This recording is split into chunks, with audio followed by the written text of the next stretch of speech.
Hi, I'm Robert with the Gateway Gardener magazine. I recently received a couple of certifications recognizing a wildlife-friendly garden. One's from the St. Louis Audubon Society. It's called the Bring Conservation Home Program.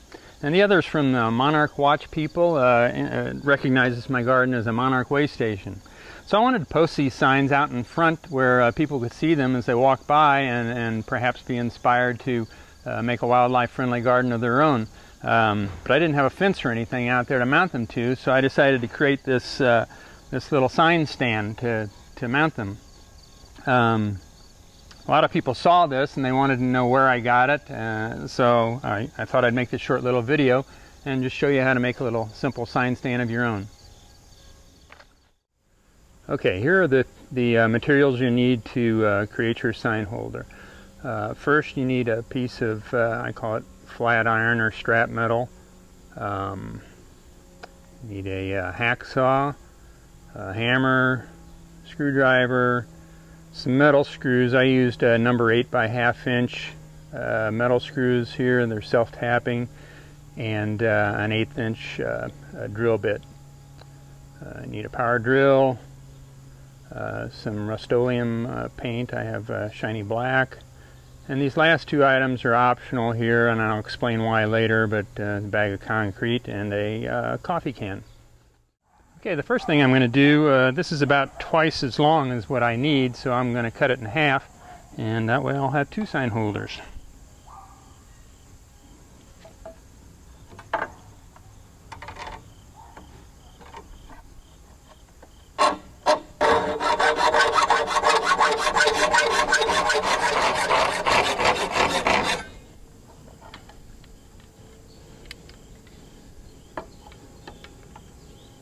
Pretty close.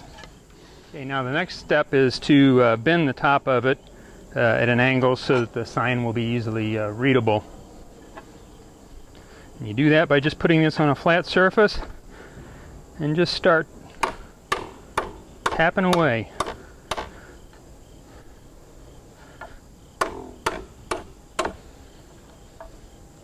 I think that's pretty good.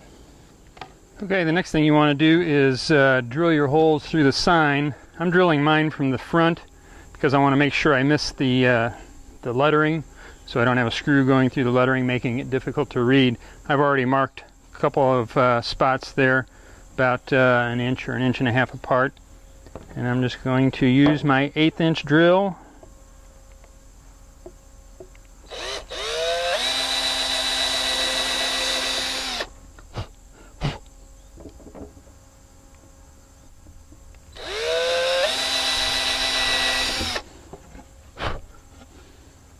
And drill a couple holes through the sign. Okay, once I've drilled the holes, then I want to mark on the sign holder where to drill my other holes. So I'm just going to put this right over, and I can see the sign holder through it. Make sure it looks pretty straight along there, and then just use a pencil to mark your holes. Now I'm just going to drill some holes where those marks are.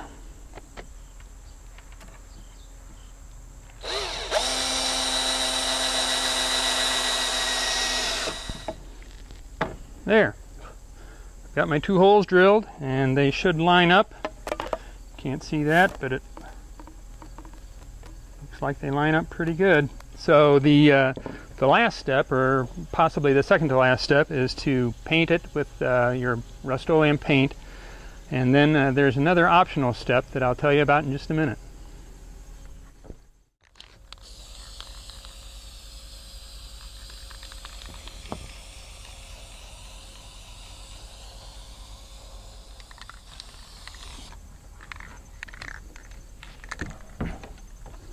Okay, while I'm letting that dry, I'm going to show you the other optional step.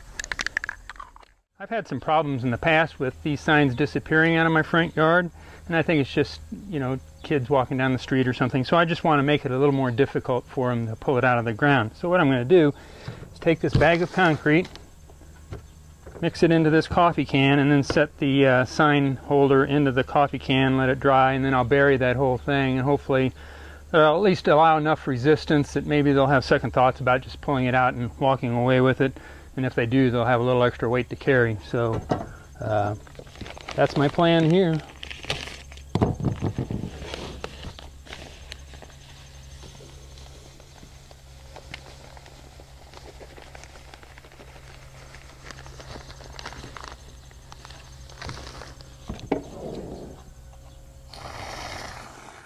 Okay, the concrete's drying on my other sign holder, and the paint's dry on this one, so all I need to do is screw in the screws, and this one will be ready to go.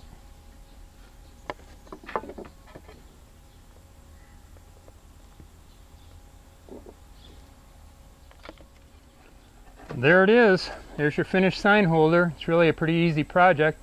So if you're interested in getting involved with one of these organizations and having your landscape certified as a wildlife friendly landscape, or for whatever other reason you might need a sign holder for this, I encourage you to give it a try.